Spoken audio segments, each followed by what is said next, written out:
আমি শারমিন আক্তার, ডায়েটিশিয়ান হিসেবে কাজ করছি। আজকে একটা গুরুত্বপূর্ণ বিষয় আমরা একটু আলোচনা করব, সেটা হচ্ছে খাবারের বাড়তি লবণ বা এক্সট্রা সল্ট আমরা যে ইউজ করি সেই ব্যাপারে। একজন পুষ্টিবিদ হিসেবে আমি মনে করি যে আমাদের খাবারে লবণ অবশ্যই দরকার আছে। সেটা হচ্ছে আমরা শুরুতেই বলে রাখি যে একটা মানুষের দৈনন্দিন খাবারে সারাদিনে 5 গ্রাম লবণ হচ্ছে অপরিহার্য, বাট এর থেকে বেশি যেটা আমাদের স্বাস্থ্যের জন্য ঝুঁকিপূর্ণ, বিকজ আজকাল আমাদের বেশিরভাগ মানুষেরই কিডনি সমস্যা, স্বাস্থ্য সমস্যা, বিশেষ করে হাইপারটেনশন পেশেন্ট আমাদের আজকাল খুবই কমন থিং। সো আমি যেটা বলতে চাইছি যে আমরা আজকাল সব রকম খাবারই লবণ ইউজ করছি। এক্সট্রা সল্ট যেটা শুধুমাত্র রান্নায় যতটুকু আমরা ব্যবহার করছি অতটুকুই আমাদের জন্য এনাফ। আমরা দেখা যায় ফলের সাথে একটু এক্সট্রা নিচ্ছি এবং এক্সট্রা আমরা সস হিসেবে ইউজ করছি। সো সব রকমের বাড়তি যতটুকু, মানে 5 গ্রামের বেশি যতটুকু আমরা ইউজ করছি, সেটাই আমাদের জন্য স্বাস্থ্যের জন্য মানে ঝুঁকিপূর্ণ হিসেবে বিবেচিত। এখন যেটা বলবো, বাড়তি লবণ ব্যবহারে আমাদের যে ঝুঁকিপূর্ণ আমরা বলে থাকি, সেটার রিজনগুলো কি। সো আজকাল আমাদের হাইপারটেনশন বা হাই ব্লাড প্রেশার যে প্রবলেমগুলো হচ্ছে, এটা মেইনলি আমাদের অতিরিক্ত লবণ খাওয়া থেকেই হচ্ছে। সেই সাথে কিডনি ডিজিজ বা কিডনির যে ঝুঁকিগুলো আমরা হচ্ছে রেনাল পেশেন্ট আমরা আজকাল অনেক দেখে থাকি। এটা একমাত্র কারণ হচ্ছে আমাদের লবণের এক্সট্রা ব্যবহার।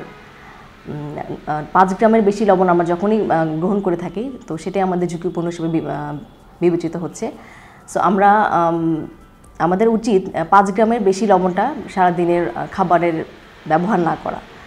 তো রেনাল পেশেন্টদেরকে আমরা বলে থাকি যে আমাদের ডায়েটিশিয়ান এবং ডক্টর আমরা সবাই বলে থাকি যেটা 5 গ্রামের বেশি লবণটা ব্যবহার না করার জন্য। কারণ কিডনি পেশেন্টদেরকে দেখা যায় অনেক রকম মেডিসিন নিতে হচ্ছে, তাদের দেখা যাচ্ছে যে সোডিয়াম পটাশিয়ামের যে আমাদের লিমিটেশনসটা, ওটা মেনটেন করা খুবই জরুরি।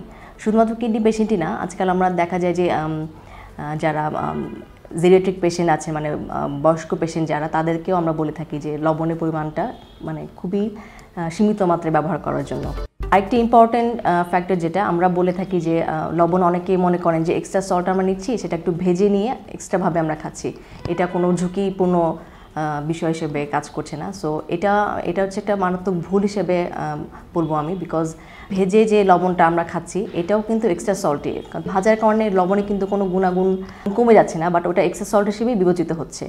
তো এই ভুল ভ্রান্তি বিষয়টি থেকে আমাদের বেরিয়ে আসতে হবে, যেটা ভেজে এক্সট্রা সল্টটা খাওয়া, এটা বাদ দিতে হবে। এবং সেই সাথে সবসময় আমরা মাথায় রাখতে হবে ব্যাপারটা যেটা, যে আমরা যে কোনো একটু ফ্রুটসের সাথে একটু লবণ খাচ্ছি বা একটু ভাত খাওয়ার আগেই আমরা একটু লবণটা খেয়ে নিচ্ছি, যেটা আমাদের অনেক পুরনো দিনের আমাদের একটা প্রথা হিসেবে বিবেচিত।